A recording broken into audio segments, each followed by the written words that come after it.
श्री शिवाय नमस्तुभ्यं। क्यों?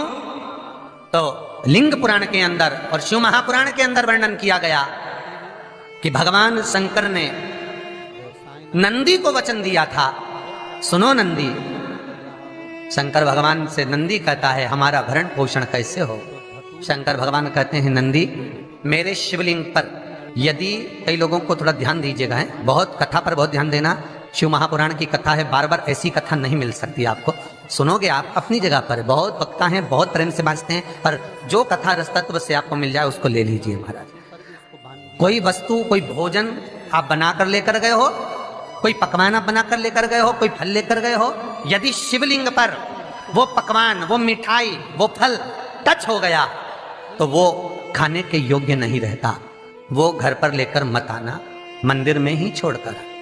यदि भोजन, पकवान, मिठाई, शिवलिंग यहां पर है और भोजन का भोग तुमने इतनी दूर से लगाया है, फल इतनी दूर रखा है, वो शिवलिंग पर टच नहीं करा गया है, तो उस प्रसाद को, उस फल को आप पा सकते हो, उसको खा सकते हो। पर जो शिवलिंग पर टच हो गया, फिर वो केवल नंदी, श्रृंगी, भृंगी, प्रेतों का, भूतों का, आहूतों का भाग होता है। प्रेत, भूत, आहूतों का, वो फिर खाने योग्य नहीं है। हाँ, यदि नर्मदेश्वर महादेव हैं, नर्मदा जी के जल से कोई शिवलिंग प्रकट हुआ है, नर्मदा जी के जल से, कोई कंकर से, नर्मदा के जल से अगर कोई शिवलिंग प्रकट हुआ है, उस शिवलिंग की स्थापना कहीं पर है या आपके घर में है, तो उसको कुछ भी टच हो जाए वो पा सकते हो, पर बाकी के शिवलिंग को स्पर्श किया हुआ नहीं पा सकते। केवल एक नर्मदेश्वर महादेव नर्मदा के जल से प्रकट हुए। कई लोग पूछते हैं ये सांप है कौन, ये सर्प है कौन, तो उसको बताओ। ये भगवान शंकर के गले में जो एक सांप पड़ा हुआ है, ये भगवान विष्णु हैं। और शंकर भगवान के सिर पर जो जटा में सांप दिखता है, वो हाथ में सांप बंधे रहते हैं, वो दो हाथों में, कमर पर, सिर पर, केशों पर जो सांप 5 नजर आते हैं, वो तो बताओ। ये शंकर भगवान की 5 लड़कियां हैं, जया, विषहरा, शामली बारी, दो तली और देव। ये 5 लड़कियां भगवान शंकर के इर्द गिर्द घूमती हैं, आस पास भ्रमण करती हैं। सभी ये शिव की बेटियां भगवान शंकर के साथ भ्रमण करती हैं। 5 जया, विषहरा, शामली बारी, दो तली और देव। ये जो 5 पुत्रियां थी शंकर भगवान की, ये वासुकी को दी गई थी महाराज, क्योंकि ये सर्प की योनि में थी, इसलिए ये वासुकी नाग को प्रदान करी गई थी। वासुकी नाग कौन सा? जिसने मंथन कराया। वासुकी नाग कौन सा? जिसके फण पर पूर्ण पृथ्वी विराजमान है। वासुकी नाग कौन सा? जो निरंतर देवताओं के हित के लिए कार्य करता रहता।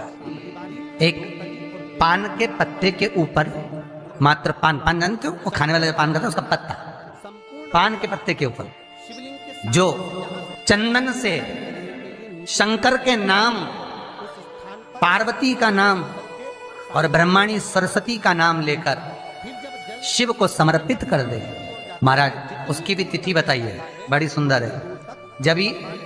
जब रवि का पुष्य योग पड़े, रवि पुष्य नक्षत्र हो, रवि का पुष्य योग पड़े, उस समय पान के पत्ते पर चंदन से शंकर, पार्वती और सरस्वती का स्मरण कर कर जो शिवलिंग के ऊपर उस पान के पत्ते को चढ़ाकर 5 बेलपत्र, 3 समी पत्र समर्पित कर देते हैं, उस बच्चे से चढ़वा देते हैं, वो बच्चा कभी पढ़ने में कमजोर नहीं होता, विद्या में बढ़ता ही बढ़ता है। पलटकर माँ बाप को देखना ही नहीं पड़ेगा, बच्चे को कभी भी माँ को कहना ही नहीं पड़ेगा कि पढ़ने बैठ, वो खुद पढ़ेगा, रुचि से पढ़ेगा। 5 बेलपत्र, 3 समी पत्र समर्पित कर दें, भगवान शंकर का स्मरण करें और उस बच्चे को प्रणाम करवा कर वापिस लेकर आए। बच्चा विद्या में प्रबल होता है, विद्या प्रखर, भगवान शिव देने वाला है।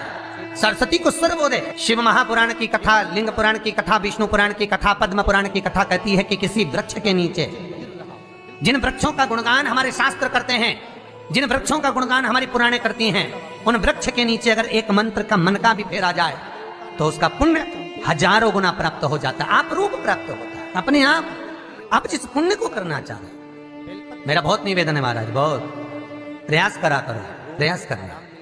अगर हाथ के मनके की माला भी नहीं हो और किसी पीपल के पेड़ के नीचे 15 मिनट बैठने का मौका मिल गया आंवले के वृक्ष के नीचे 5 मिनट बैठने का मौका मिल गया, किसी आंवले के वृक्ष के नीचे आप 5 मिनट बैठे हो, ओम नमो नारायण का मंत्र का स्मरण कर लो, ओम नमो भगवते वासुदेवाय का जाप कर लो, बस उसका फल 4 गुना 1000 गुना प्राप्त हो जाता है।